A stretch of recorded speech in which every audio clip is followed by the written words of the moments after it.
to keep going. No, because it'll pick up the feedback in the microphone and it'll sound like I'm drowning in neti pot. Lawrence used the neti pot today. It was horrible. Over the last few weeks, I've been through a brain MRI, an X-ray of my chest. I've had numerous injections put into me, but the very worst thing I've done is neti pot. Up the nostril, out the other one. It's like you're drowning.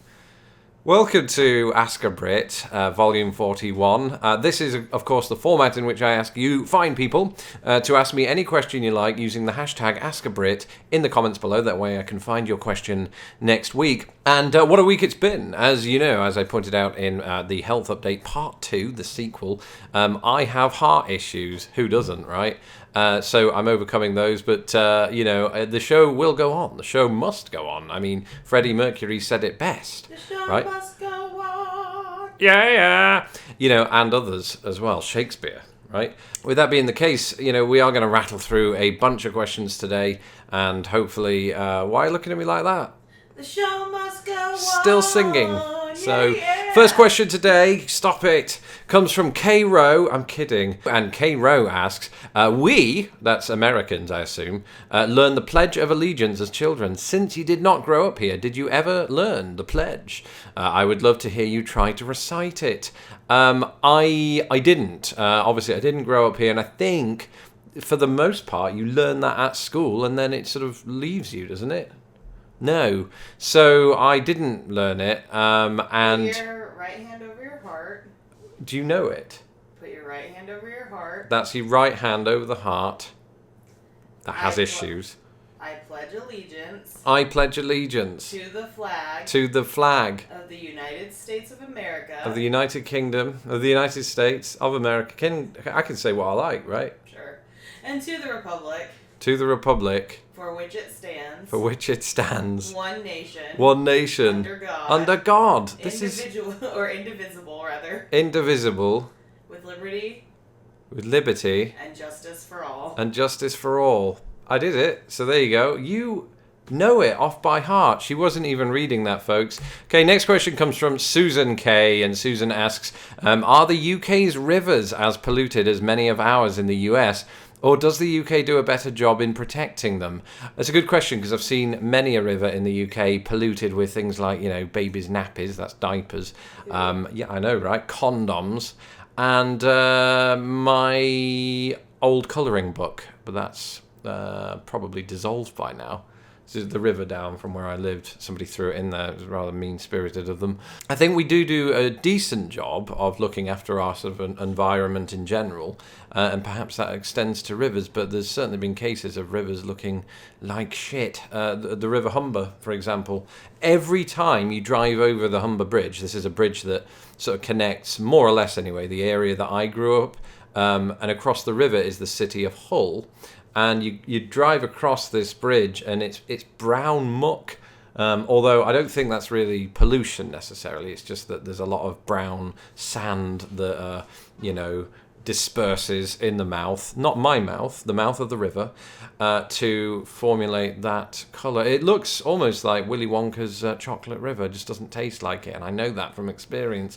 Next question comes from Anna Daisy Bird. Anna Daisy Bird asks, if you move back to England, would you hang pictures of Chicago on your walls? Much like how, living here, we have London pictures on our walls. I imagine I probably would. There's a nostalgia aspect to living in a certain country and then moving away from it, I think. But, it's not something I would do yet until, what's this? So we do have a Chicago mug already for coffee. To keep you awake. It's actually really cool. It's the trains that you bypass. Those, when you're on a train and you see other trains at the side of the track, they're in disrepair and they're covered in graffiti. Well, somebody made a mug out of it, and Starbucks sold that to us because we were gullible. It was a gift. All right, good. Who gave us that? K-Way. Thank you, K-Way. So, actually, I've already fallen into that trap of being a proud Chicagoan. It's not really a trap, is it? I mean, it is something that I am excited to do. Mark Ulrich asks, I was wondering, since you do live in Chicago, which is correct, have you visited the Museum of Broadcast Communications? I recently found out that the dummies of Edgar Bergen are on display. I thought it would be a nice place to visit. I doubt I will ever get a chance to, since I live in Oregon. Well, you know what? Until you pointed it out, Mark, I was not aware of it. Looked it up, and it looks like it's right up my alley. Not literally, it's actually a few miles that way on the red line. But that's actually a good thing. I think we should go at some point. Yes, please. It is $25 a head. So we'd have to get maybe a discount of some kind. Maybe we can get in for free. Because we're YouTube stars. They love that. No, not that. Okay. Because we live in Chicago?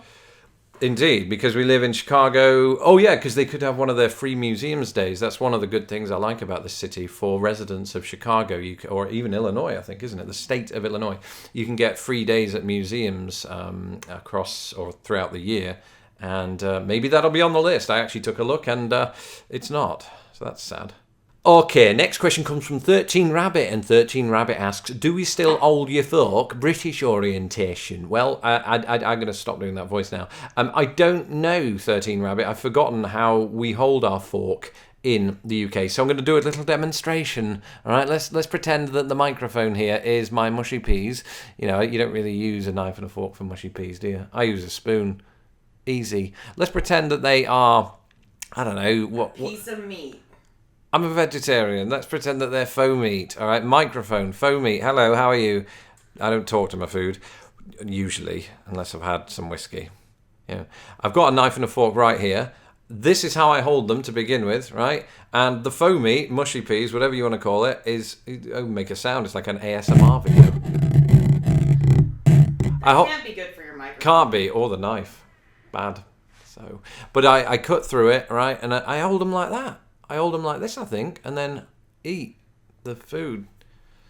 It's an abysmal demonstration, but that's how I do it. Is that the British way of doing it? Yes. Okay. All right, next question comes from Brandon Allen. Brandon, is there anything about your home country that you absolutely do not miss? Tabloid newspapers. Colette Mouton or Mouton, forgive my wicked pronunciation of your name, Colette, but Colette asked, where are you excited to visit in the south once you continued your travelling? I would say Antarctica, right? That's about as south as you get. I'm kidding. You obviously mean the United States. I've got a lot of places in the south that I desperately want to visit. I covered this last week. I think New Mexico is certainly a place I'd like to visit for very specific reasons. But I think if I were to narrow it down to one place, it'd probably be New Orleans or New Orleans, as is said on this side of the pond by most people. It seems like such a party atmosphere, particularly for during Mardi Gras and all of that, and just has seemingly a way of life that is not something I've ever seen before in the flesh, and would definitely like to enjoy that sort of cultural exchange, as it were. So yeah, I think at this time New Orleans is my number one southern destination. BJS 301. What state do you want to visit last? I think there wouldn't be a reason. There wouldn't be a preferential reason in terms of, I hate the sound of that state, so I'll put it off. It'd be more the case of strategy. How do we attack these states? Not attack them. It's not. I'm just trying to be, wordy on this. Hawaii. Well, Hawaii, because it's further away, I think, for the most part. And you'd want to spend 2 weeks there. And I think that, you'd also want to go, well, I guess it doesn't matter what time of the year, although I think I'd probably go during winter so we can escape the mess that we've had here in Chicago. So possibly Hawaii, but not because we hate Hawaii. It looks extraordinary as a state. Or we could just, flip things on its head and go to Hawaii next. What do you think? We haven't got the funds for that. Help us. If you want to support our trip to Hawaii or any of the other states, go to patreon.com/lostinthepond and you can support us there. But in all honesty, our next state we believe is going to be Iowa, and we have a trip lined up for Idaho later this year. That is it for this episode of Ask a Brit. Join us next week for a very special episode of Ask a Brit, because we're going to be at volume 42.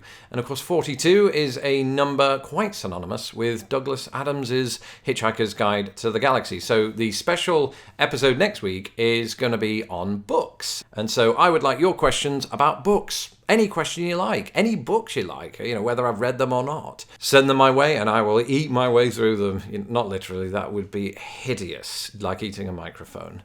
In the meantime, don't forget to follow me on Twitter. You can also follow me on Instagram, where I put out ridiculous pictures of me waking up in graveyards.